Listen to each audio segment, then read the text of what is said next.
사도행전 13장 6절부터 12절 말씀입니다. 다 함께 한 목소리로 읽도록 하겠습니다.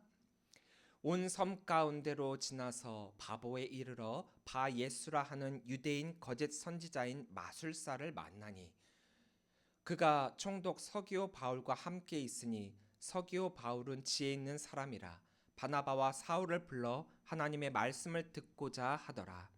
이 마술사 엘루마는 이 이름을 번역하면 마술사라. 그들을 대적하여 총독으로 믿지 못하게 힘쓰니 바울이라고 하는 사울이 성령이 충만하여 그를 주목하고 이르되 모든 거짓과 악행이 가득한 자요 마귀의 자식이요 모든 의의 원수요 주의 바른 길을 굽게 하기를 그치지 아니하겠느냐. 보라, 이제 주의 손이 내 위에 있으니 내가 맹인이 되어 얼마 동안 해를 보지 못하리라 하니 즉시 안개와 어둠이 그를 덮어 인도할 사람을 두루 구하는지라. 이에 총독이 그렇게 된 것을 보고 믿으며 주의 가르치심을 놀랍게 여기니라. 아멘. 할렐루야. 오늘도 주의 전을 차신 우리 성도님들을 주의 이름으로 사랑하고 축복합니다. 우리 옆에 계신 분들과 인사 나누겠습니다. 사랑합니다. 축복합니다. 사랑합니다. 축복합니다. 설교자에게 있어서 가장 갈등이 되는 때가 언제일 것 같으세요? 설교자는 하나님의 말씀을 대언하는 그런 자리이죠. 그런데 말씀을 전해야 하는 내용과 또 자신이 가지고 있는 생각과 신념이 다를 때 굉장히 큰 갈등을 겪게 됩니다. 단순하게 말하자면 설교자는 메신저니까 그냥 하나님께서 주신 말씀 그대로 전하기만 하면 됩니다. 그런데 하나님의 말씀을 전하는 이 설교자가 인간이잖아요. 인간은 약한 존재거든요. 그러다 보니까 때때로 하나님이 하신 말씀 그대로가 아니라 거기에 인간의 생각이나 또 의견이나 이런 것들이 덧붙여짐을 통해 가지고 하나님이 말씀하시고자 했었던 내용은 이것인데 말을 잘못 전함을 통해서 이렇게 바뀌는 경우가 생각보다 많이 있습니다. 만약에 하나님의 말씀 99%, 설교자의 생각 1%가 들어간 설교가 있다라고 한다면 그 설교는 하나님의 말씀일까요? 설교자의 생각일까요? 하나님의 말씀은 99%예요. 설교자는 1%예요. 양으로만 따지면 분명히 하나님의 말씀이죠. 그런데 1%의 인간의 생각이 들어간 그 말씀은, 그 설교는 하나님의 메시지가 될 수 있을까요? 설교를 하고 있는 사람이 인간인지라 그 안에 설교자의 생각이 완전히 안 들어갈 수는 없습니다. 어떻게든 들어가게 되어 있어요. 예를 든다면은 말씀 자체는 하나님의 말씀이에요. 정확해요. 100% 팩트예요. 그런데 말씀 그대로의 하나님 말씀이언정 강조점으로나마 그럴 수가 있거든요. 그러니까 하나님이 이것을 말씀하셨다 이건데 하나님이 이것을 말씀하셨다. 이런 식으로 강조점을 조금 바꿔가지고 인간의 생각을 그 안에 넣을 수도 있습니다. 하나님의 말씀을 가지고 니느웨에 가서 회개 말씀을 전파했던 이 요나가 그랬거든요. 처음엔 하나님의 말씀을 어기고 다시스로 도망을 치려고 했었던 요나입니다. 하지만 나중에는 회개를 하고 다시금 마음을 가다듬어 니느웨로 가서 하나님께서 말씀하신 그 말씀대로 선포를 하게 되지요. 그런데 그 행적을 보면 이 모습은 반쪽짜리 믿음일 뿐이었습니다. 요나 3장 3절부터 4절 말씀입니다. 요나가 여호와의 말씀대로 일어나서 니느웨로 가니라.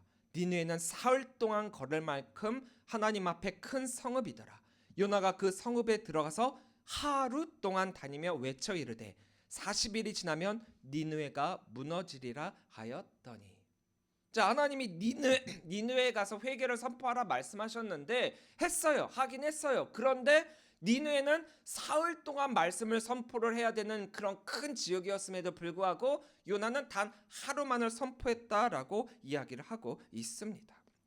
그런데 단 하루만 선포했는데 놀랍게도 이 니느웨 사람들이 그 선포를 통해 니느웨 사람들이 회개를 하게 되니까 하나님께서 그 회개를 받으셔서 이 땅에 재앙을 내리지 않으시겠다라고 이야기를 합니다. 그러니까 요나는 어떤 마음이 드냐? 화가 막 나는 거예요. 처음에 이 니느웨에 가서 말씀을 안 전하려고 했었던 건 원수 국가거든요.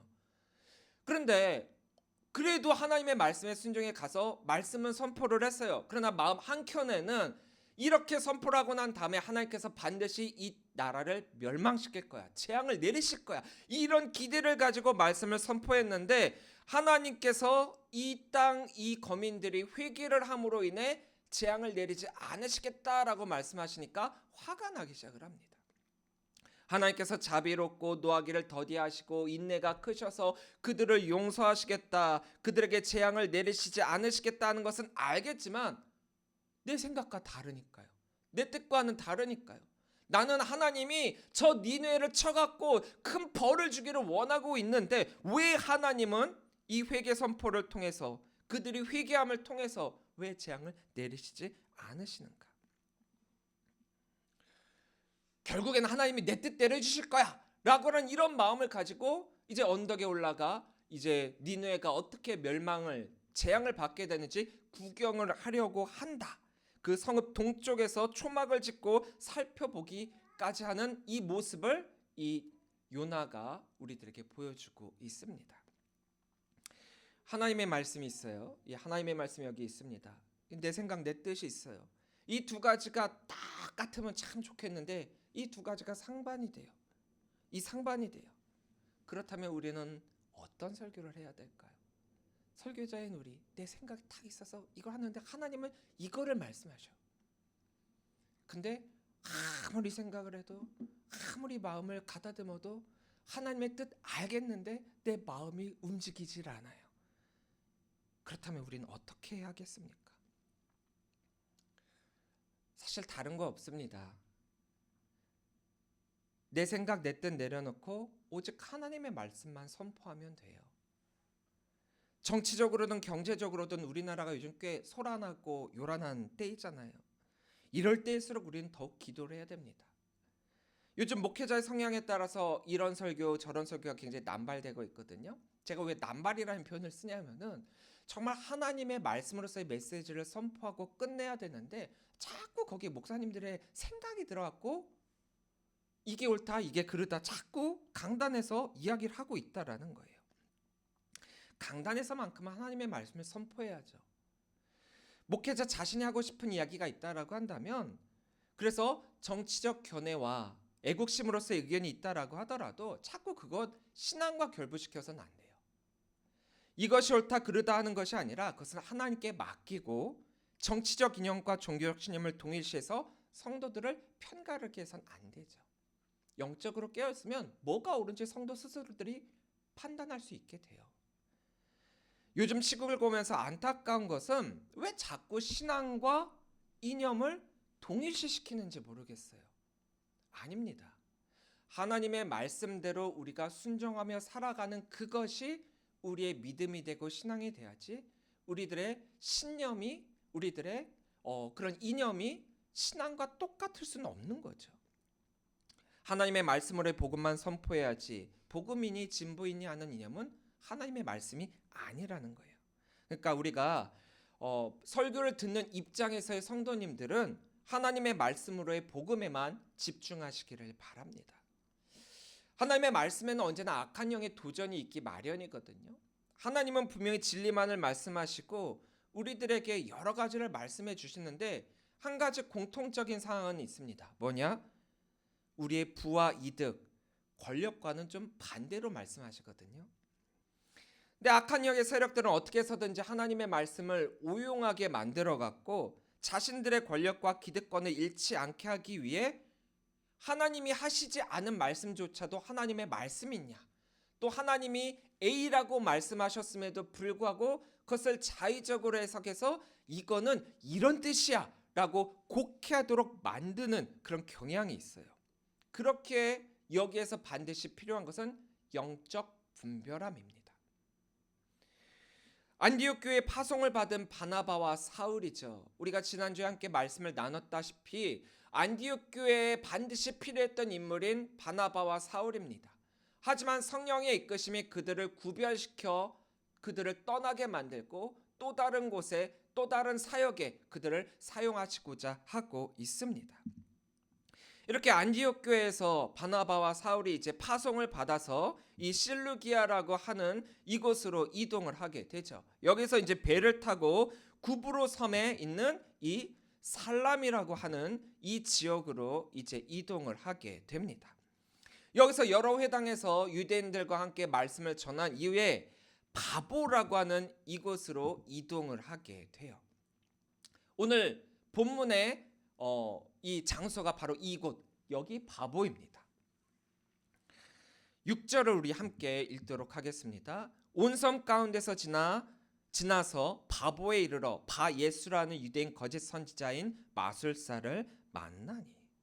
그러니까 이제 바나바와 사울이 성령의 이끄심을 받아서 이 구브로 섬으로 들어오게 됐는데, 이곳에서 이제 육지를 가로질러 이 바보라고 하는 곳에서 바예수라고 하는 거짓 선지자를 만나게 되었다라는 거예요. 바예수라는 사람은 구원의 아들이라는 이름을 가진 박수무당입니다. 무당이에요. 유대인이면서 거짓 선지자입니다. 그리고 이 구브로 섬의 총독인 서기오 바울의 자문관 역할을 했어요. 바보는 구브로 행정과 정치의 중심지로서 총독 관저가 있는 곳입니다. 총독이 어떤 사람이죠? 로마 황제로부터 권력을 위임받아 그 지역을 다스리는 권한을 가진 자예요. 그러니까 이 서기오 바울은 이 구브로에서만큼은 절대적 권력을 가지고 그 땅을 다스리던 사람이라는 것이죠. 그런 권력자 옆에 붙어서 자문관 역할을 했다라고 하니 이 바예수가 가지고 있었던 기득권과 또 재물이 얼마나 많이 있었겠습니까? 그런데 이 서기오 바울이 소문을 듣게 되는 거예요. 바나바와 사울이 이곳에 와서 하나님의 말씀을 전하고 있다. 그러니까 이 총독은 이 바나바와 사울을 초청을 해서 하나님의 말씀을 듣고자 하게 됩니다. 하나님의 말씀을 듣고자 한다? 이미 여기에서부터가 바나바와 사울, 그들과 하나님의 영이 함께하는 전도 여행이라는 것을 우리들에게 말씀하시고 있는 것이죠. 뜻하신 바가 있으셔서 안디옥 교회와 구별하여 떠나게 하고 또 파송하게 했으며 또 이곳으로 보내셨다라는 거예요. 근데 하나님의 영이 있는 곳에는 우리가 늘 기쁠 수만은 없어요. 왜냐? 아까 말씀드렸다시피 하나님의 영이 있는 그곳에는 반드시 악한 영의 세력도 함께 도전하기 때문이죠. 이곳 구브로에서 바예수가 서기오 바울의 자문관으로서 어느 정도의 영향력을 가지고 자기 마음대로 할 수 있었던 그런 영향력을 가지고 있었는데, 이제 바나바와 사울, 진짜 백이 선지자가 이곳으로 오게 돼서 그들을 통해 하나님의 말씀이 전파가 된다라고 하면 그 말씀을 듣는 이 서기오 바울은 어떤 반응을 보일까? 내가 말했던 것들이 거짓이라는 것이 들통나지 않을까? 저들을 통해 가지고 내가 가지고 있었던 이 기득권과 권한과 권리를 다 빼앗기게 되는 것은 아닐까? 그래서 바나바와 사울을 대적하게 되죠. 7절입니다. 그가 총독 서기오 바울과 함께 있으니 서기오 바울은 지혜 있는 사람이라 바나바와 사울을 불러 하나님의 말씀을 듣고자 하더라. 왜 총독 서기오 바울이 하나님의 말씀을 듣고자 하는 열망이 생겼는지에 대한 설명은 이곳에 없어요. 하지만 정확하게 기록되어 있지는 않지만 성령의 역사가 바나바와 사울을 통하여 이곳으로 가게끔 이끄셨다라고 하는 그것으로 말미암아 이 말씀 선포의 사역, 이곳의 총책임자인 서기오 바울에게 말씀을 전하게 하는 것, 그 자의 마음에 말씀을 듣고자 하는 열망이 생기게 한 것, 그것이 바로 성령의 역사로의 사역이라는 것을 깨닫게 됩니다. 오늘 본문에서 이 서기오 바울을 어떻게 소개하고 있습니까? 서기오 바울은 지혜 있는 사람이라.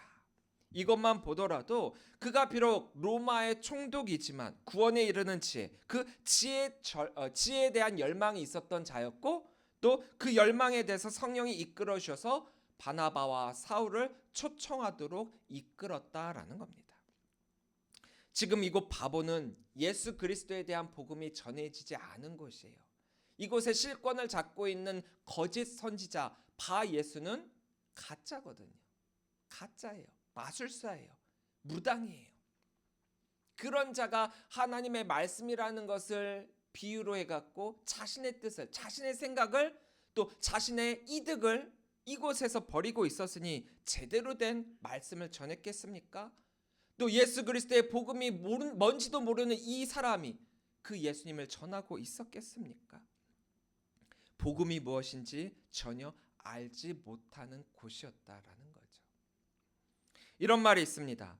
한 번도 못 먹어본 사람은 있을지언정 한 번만 먹어본 사람은 없습니다.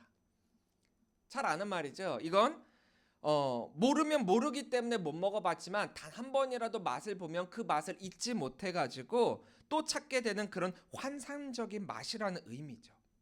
복음이 그렇거든요. 모르면 모르는 거예요. 알지 못하기 때문에 열망하지 못하는 겁니다. 복음에 대해서 모르기 때문에 복음을 찾지 못하는 것이지, 복음을 알게 된다면 그 복음은 나를 가만히 내버려 두지 않거든요. 우리로 하여금 그 복음을 가지고 나가게끔 만들게 되어 있습니다. 복음의 능력은 또 다른 복음을 낳기 때문입니다. 바나바와 사울이 이곳으로 보내진 이유 역시도 이 구브로에 예수 그리스도의 복음이 전해지지 않았기 때문이죠. 그곳에 복음을 뿌리기 위해 보내진 것입니다. 때마침 복음이 뭔지 모르고 있는, 그렇지만 하나님의 말씀을 듣고자 하는 이 총독 서기오 바울의 이 열망을 통해서 바나바와 사울은 그들에게 말씀을 선포하게 되고 그는 복음이 무엇인지 알게 되는 기쁨을 만끽하게 됩니다. 이제 큰일 났어요. 이 바예수는 큰일 났습니다. 자기의 거짓이 드러나게 됐고 또 자신의 권한을 빼앗기게 될 노릇이에요. 그래서 이제 이 바예수는 이들에게 이제 거짓으로 말씀을 전한다. 총독에게 이들은 가짜다. 이들의 말을 들어선 안 된다. 이렇게 이제 이간질을 하기 시작을 하는 거죠. 8절입니다. 이 마술사 엘루마는, 이 이름을 번역하면 마술사라, 그들을 대적하여 총독으로 믿지 못하게 힘쓰니. 자기들이 거짓이면서 진리를 거짓이라고 외치는 자들이 이단이라는 거예요. 자기 밥그릇 빼앗길 위기에 처하니까 바예수, 즉 이 엘루마는 어떻게 해서든지 바나바와 사울의 메시지가 가짜이고 자기께 진짜라고 어필을 하기 시작을 하죠. 총독으로 지금까지 내가 여러 가지 신비한 일들을 보여주면서 당신을 이끌어오지 않았느냐, 나를 믿어라, 저들 가짜다, 이렇게 뒤 흔들고 있는 것입니다. 하지만 거짓이 진리는 이길 수 없는 거예요. 우리가 하나님의 말씀만을 선포해야 된다라고 말하는 까닭이 어디에 있느냐? 하나님의 말씀은 진리예요. 그 진리의 말씀을 듣게 되고 영적 분별함을 갖게 되면 다른 것은 말할 필요가 없다라는 거죠. 그 말씀이 우리로 하여금 구원에 이르는 지혜로 이끌기 때문입니다. 그렇기 때문에 진리의 말씀은 그 어떤 악한 영도 막을 수 없다라는 사실을 기억하시기 바랍니다. 교회는 많은 것을 감당하는 공동체죠. 참 여러 사역을 해요. 제 친구도 이제 큰 교회 부목으로 아직까지도, 제 나이임에도 아직까지도 부목으로 있어요. 근데 그 교회에서 사역을 하는 일정을 딱 보여줬는데 너무 많아요. 사역이 정말 딱 보면은 와, 이거 쉴 틈이 있을까라고 여길 정도로 사역이 너무 많습니다. 그런데 이 많은 사역 가운데 가장 우선시해야 될 것은 무엇이냐? 하나님의 말씀을 가르치고 전하는 사역. 구원에 이르는 지혜는 오직 말씀을 통해서만 가능하기 때문이에요. 구원에 이르는 지혜, 곧 복음입니다. 복음은 말씀을 통해 우리들에게 주어지고 있어요. 그냥 말씀이 아니에요. 하나님의 말씀입니다. 하나님이 우리를 사랑하셔 주신 약속의 말씀, 곧 예수 그리스도시죠. 디모데후서 3장 15절을 보면요, 또 어려서부터 성경을 알았나니 성경은 능히 너로 하여금 그리스도 예수 안에 있는 믿음으로 말미암아 구원에 이르는 지혜가 있게 하느니라. 그러니까 말씀은 하나님의 말씀으로 받을 수 있도록 우리는 늘 말씀과 함께하는 삶을 통해 분별함을 익혀야 되는 거예요. 악한 사탄도 광명한 천사의 모습을 띠고 우리 앞에 나타난다라고 했어요. 나는 사탄이요, 나는 악마요, 나는 악한 영이요 하고 나타나지 않는다라는 겁니다. 천사와 똑같은 모습으로, 성령과 비슷한 모습으로 나타난다라고 했어요. 이단의 세력도 하나님의 말씀인 양 우리를 유혹하고 현혹하고 있죠. 하나님의 말씀에 올바로 서 있지 않는다라고 한다면 우리는 우리의 신앙의 기초 근본부터 흔들려 갖고 넘어질 수밖에 없다라는 거예요. 우리가 믿는 예수 그리스도에 대한 우리의 믿음, 즉 복음까지도 깨질 수 있다라는 겁니다. 강한 듯 보이는 우리의 믿음이 사실은 굉장히 약하거든요. 믿음이 강한 자, no. 믿음은 늘 약해요. 믿음이 연한이 길고 높은 직분에 있는 분들이다. 여러분들 상처받고 넘어지는 분들 중에 목사님들, 장로님들 많아요. 왜요? 믿음에 바로 서 있지 못하고 말씀 앞에 나를 드러내지 못했기 때문에요. 그리고 성령으로 충만하지 않았기 때문입니다. 직분이요, 직책이요, 연한이요, 이게 중요한 게 아니라는 겁니다. 내가 얼마나 하나님의 말씀 앞에 바로 서 있는가, 얼마나 성령의 충만함을 받고 있는가. 그래서 교회는 하나님의 말씀으로 충만해야 되고 그 말씀을 세상 가운데 전하는 것이 우리 교회의 사명이 되어야 합니다. 그래서 우리 교회가 올해 목표로 하고 있는 목표 계획 중에 하나가 바로 성경 공부예요. 말씀에 굳건히 선 교회가 건강하게 믿음을 키워나갈 수 있거든요. 복음을 전하기 위해서는 우리가 먼저 이 복음에 대한 100% 이해가 있어야만 합니다. 그래야만 내가 이해하고 깨달은 바를 다른 사람들에게 전할 수 있죠. 내가 50%밖에 이해를 못했어요. 그러면 내가 전할 수 있는 최대치는 50%예요. 근데 그 50%도 못 돼요. 내가 알고 있는 것을 전하는 것은 10분의 1도 안 되거든요. 우리가 50%를 알고 있다? 그럼 5%도 채 못 전합니다. 너무 부분적이죠. 우리가 성경에 대해서, 말씀에 대해서 100% 이해했다라고 해도 내가 이해한 것을 다른 이들에게 정확하게 전달한다는 것은 또 다른 분야거든요. 그래서 복음을 전해야 할 사명이 있는 우리들이 먼저 복음에 대해 확신과 또 그 말씀 안에 거하는 삶을 살아야 합니다. 내 안에 어떠한 말씀을 두고 있는가? 그 말씀이 내 안에서 어떻게 살아가고 있는가? 우리가 복음을 전한다면 어떤 말씀을 전할 것인가? 이게 우리의 늘 가지고 있는, 체계적으로 잡혀있는 복음 전도자로서의 물음이 되어야 된다라는 거예요. 내가 말씀으로 구원에 이르지 못했다면 그 누구도 복음을 제대로 전할 수가 없습니다. 말씀에 확신하여 복음을 선포해야만 진짜 복음이 될 수 있다라는 거예요. 말씀을 분별할 수 있다고 하는 것은 그 말씀을 전체적으로 꿰뚫고 있어야만 가능한 거예요. 제가 예전에 작년인가 재작년인가 한 설교 중에 숲으로서의 계획함이 있고 나무로서의 계획함이 있다라고 했어요. 말씀은 숲으로 봐야 됩니다.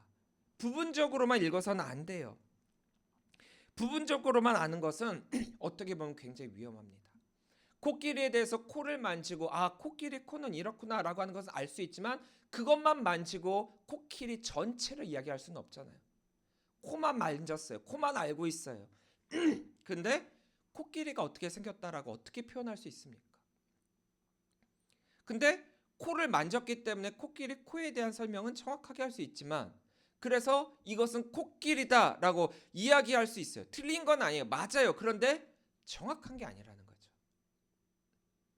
이게 이단의 위험이기도 합니다. 이단은 성경을 부분적으로만 다루거든요. 그래서 우리 성도들은 하나님의 말씀인 성경을 전체적으로 꿰뚫고 있어야 돼요. 이단은 성경을 부분적으로 가르치고 그것을 확대 해석해서 그것이 전부인 양 우리 성도들을 유혹하고 있습니다.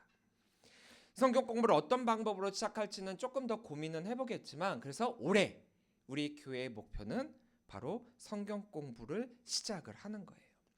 말씀 앞에 선 우리 교회와 성도가 되기 위해서입니다.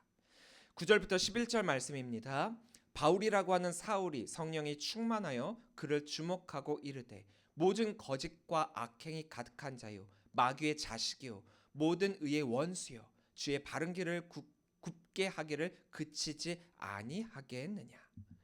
보라 이제 주의 손이 내 위에 있으니 내가 맹인이 되어 얼마 동안 해를 보지 못하리라 하니 즉시 안개와 어둠이 그를 덮어 인도할 사람을 두루 구하는지라. 자, 이제 여기서부터 본격적으로 우리가 잘 알고 있는 사도 바울이라는 이름이 나오게 됩니다. 바울이라고 하는 사울이라고 하는 이 표현을 통해서 사울이 변해서 바울이 된 게 아니에요. 로마식 표현과 유대식 표현의 이름의 차이일 뿐이에요. 우리가 예수님을 한국어로는 예수님이라고 하죠. 근데 영어로는 지저스라고 하죠. 헬라어로는 예수라고 그래요. 부르는 호칭이 다르잖아요. 그러니까 그 지역에서 쓰는 표현법이 다르다라는 거예요. 그래서 바울은 로마식 이름이고 사울은 유대식 이름이에요. 그런데 사울이라는 이 유대식 표현보다 이제 전도를 하기 위해서는 헬라적, 로마적 표현인 이 바울이라는 이름이 더욱더 이방 세계에 복음을 전할 때 더 적합해 보였기 때문에 본격적인 이방 선교가 시작되는 이 시점에서 사울보다 바울이라는 이름을 이제 사용하게 되는 것입니다. 그러니까 우리가 흔히 과거에는 이렇게 이야기를 했었죠. 큰 자라는 뜻의 이름의 사울이 변해서 작은 자라는 의미의 바울이 됐다. 이건 아니고 이미 사울이라는 이름과 바울이라는 이름은 동일하게 사용하고 있었던 때예요. 그런데 그 중에서 이 헬라적 로마식 표현인 이 바울이라는 이름을 이제 사용하게 되었다라는 거죠. 우리가 시몬 베드로라고 하죠. 베드로라고도 하고 시몬이라고도 해요. 이 똑같은 이름이에요. 그런데 이게 유대적 표현이냐 헬라적 표현이냐 이런 이름으로 바뀐다라는 겁니다. 바예스 엘루마라고 하는 이 사람은 복음을 전한 사람이 아닙니다. 이단입니다. 거짓 선지자입니다. 자신의 이득을 위해서 사리 사욕으로 그 권한을 자기에게 주어진 권한을 사용했고 또 다른 이들로 하여금 진리에 이르지 못하도록 가르막은 자였죠. 하나님의 말씀을 자신을 위한 도구로만 사용한 자였습니다. 그래서 하나님의 말씀을 자기 입맛대로 바꿨고 하나님을 하나님으로 복음을 복음으로 분별하지 못하도록 영적으로 가로막은 이가 바로 이 엘루마예요. 우리가 제대로 된 신앙인이 되지 못하도록 막았다라는 거죠. 근데 의외로 이런 분들이 우리 주변에 많아요. 우리가 그래서 영적 분별함이 필요하다라는 거예요. 어떤 분들은 자신의 신앙의 연한이 길고 그간 쌓인 경험적인 바탕을 바로 새신자들을 이건 이래서 안 돼, 이건 저래서 안 돼, 이건 이렇게 해야 돼. 그들을 위한다라고 이제 조언을 해주고 있기는 하지만 경험적 조언이 필요한 것이 아니라 신앙적 본이 필요하다라는 거예요. 새신자들에게 복음을 가르쳐주고 싶으십니까? 말로 앞서지 마시고 삶으로 보여주십시오. 그러면 그들이 무엇이 진리인지를 깨닫게 되고 본받게 되어 있어요. 하나님의 말씀만을 전하지 않을 때, 또 하나님의 말씀을 혼돈시키고 오해케 하고 잘못 알게 한다라고 할 때 과연 어떤 일들이 일어나게 될까요? 거기에는 반드시 그에 합당한 처벌을 받게 되어 있습니다. 이 엘루마, 이 바예수인 엘루마는 거짓을 가르쳤죠. 성령은 이 사태를 그냥 가만히 내버려 두지 않고 심각하게 여겼습니다. 그래서 성령은 사울을 통해서 이 엘루마의 악함과 거짓을 지적하면서 내가 맹인이 될 것이다 라고 선포함과 동시에 그는 즉시 그 앞을 보지 못하게 되죠. 영적 지도자로서 서기오 바울의 후견인이 되었고 또 그를 이끄는 자였었던 많은 이적과 또 많은 마술을 보여줬던 이였는데 하나님의 말씀, 하나님의 선포의 말씀이 하나로 그는 넘어지게 되죠. 우리 주변에 놀라운 일들 참 많이 일어납니다. 이적과 같은 것들이 많이 일어나요. 그러나 그것들은 귀신도 할 수 있는 거고 사탄도 할 수 있는 거예요. 그렇기 때문에 우리는 그 이적이 정말 나를 살리기 위한 하나님의 능력인지 우리를 현혹기 위한 사탄의 유혹인지를 구별할 수 있어야만 합니다. 성령의 인도함을 받아 구브로로 온 이 바나바와 사울은 하나님의 말씀을 그 누구보다도 잘 아는 자들로서 안디옥 교회에서도 많은 사역자들을 가르치는 사역자들의 사역자였죠. 이제는 구브로에서 이 가르치는 사역, 전하는 사역을 감당하고 있습니다. 하나님은 이 사역을 위해 안디옥 교회에서부터 구별시켜 이곳으로 인도하셨고, 또한 하나님께서는 이 사역을 위해 우리를 부르시고 계십니다. 비록 그 말씀을 전하다 보면 예기치 못한 어려움과 방해를 당하기도 하죠. 참 어렵고 다양한 상황들을 맞닥뜨리게 되기도 합니다. 예상되는 상황도 있을지 모르지만 대부분의 상황들은 처음 당하는 상황들이기 때문에 굉장히 그 상황을 맞닥뜨리게 되면은 어려움에 처하게 돼요. 그러나 그럴 때 우리는 오히려 하나님의 살아계심과 성령의 역사를 믿고 담대함으로 나아갈 수 있어야만 합니다. 그리고 오직 하나님의 말씀만을 선포하시기를 바랍니다. 말을 잘하는 것이 말씀 선포를 잘한다가 아니에요. 저는 예전에 처음에 전도사가 되었을 때 약 20년 전에 목사님들이 설교를 참 잘하시는 것을 보면서 와, 나도 저렇게 말을 잘하고 싶다. 그러니까 설교를 잘하고 싶다가 아니에요. 말을 잘하고 싶다라는 그런 생각을 가진 적이 있어요. 왜냐? 제가 굉장히 내성적이었거든요. 그러니까 많은 사람들 앞에서 말이 제대로 안 나오는 거예요. 말을 하기 위해서는 먼저 머릿속으로 생각을 해야 되고, 생각으로 어느 정도 정돈이 돼야 말을 꺼내는 거예요. 그럴 정도로 굉장히 내향적이었기 때문에 사람들 앞에서 말을 참 잘했으면 좋겠다, 이런 생각을 참 많이 가졌었습니다. 근데 저도 이제 목회 연수가 지나면서 생각이 드는 게, 깨닫게 되는 게 뭐냐? 아, 말을 잘하는 것이 설교를 잘하는 게 아니구나. 하나님의 말씀만을 선포하는 것이 설교를 잘하는 것이구나. 믿음은 사람의 지혜에 있지 않고 하나님의 능력에 있습니다. 하나님의 말씀만을 가르치고 전하는 것, 그것이 바로 하나님의 사람이자 메신저인 우리가 해야 될 사명인 것입니다. 말씀에 굳건히 선 성도님들이 되시길 바랍니다. 우리가 전반기, 후반기 매번 말씀 필사를 하고 있는데, 성경 필사를 하는데, 그것을 우리가 마음의 짐으로 여기면서 필사를 하는 것이 아니라 한자 한자 적을 때마다 우리에게 주신, 나에게 주시는 말씀을 거기서 캐치를 해갖고 그 말씀으로의 삶을 살아가는 거예요. 그 말씀에 순종하여 오직 그 말씀만을 전하고 말씀 앞에서 경외함으로 하나님 앞에 온전히 나아가시는 우리 성도들이 되시길 바랍니다. 민족의 명절 설날입니다. 이제 설날이 되면 온 가족들이 믿는 자들이면 상관이 없는데, 믿지 않는 가족들과 만나게 되면 괜시리 자꾸 다툼이 일어나고 싸움이 일어나게 돼요. 이유가 뭐냐? 제가 아까 말씀드렸죠. 하나님의 영이 있는 그곳에는 반드시 악한 영의 세력도 함께한다고. 자, 그렇다면 어떻게 해야 되냐? 서로 사랑하라 말씀하신 이 하나님의 사랑의 말씀을 기억하면서 이번 설날에 흩어진 가족들을 만나게 될 때 기쁨의 교제 나누시고, 믿지 않는 다른 형제 가족들과 만나게 될 때에 믿는 자로서의 신앙적, 도덕적, 개념적 본을 먼저 보여주시고 행동으로 실천하고 말씀으로 변화시키는 우리 성도님들이 되시기를 바랍니다. 저는 다투는 거, 싸우는 거 많이 봤어요.